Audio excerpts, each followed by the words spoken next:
God says, return unto me, I'll return unto you. They said, and how do we return? And God says, in offerings, in tithes and in offerings. Now, without taking time, go back to right before this, and God talks about the offerings of old. This is the explanation to tithes and offerings. The offerings God's talking about, and I know I'm saying this so fast because I want to get to the windows of heaven.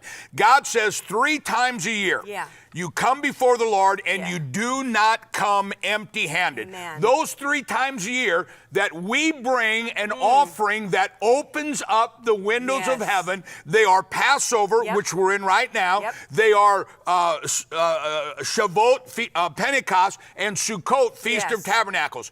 These 3 times a year opens the windows of heaven. And so these 3 windows pass over us. Now, a lot of people are watching right now, and you're going, Passover's over.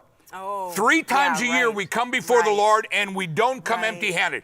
During Passover, God opens a window, and he pours us out favor with God. We've talked about this. Favor with man. That's the end-time transfer of wealth. And then divine protection, where in Malachi, he says, I'll open you the windows of heaven and pour you out such a blessing. But that's not enough. And then the next verse is, I'll rebuke the devourer. This is why so many people, they pay their tithes, they give to missions, they do that, but they never see the devourer broken. The devourer can only be broken in Malachi during the Passover offering, when God says, when I see the blood, I will stand in front of your home and I will make devour the angel of death pass over you. And he says, but that's not only will I open the windows of heaven, but that's not enough. It doesn't work.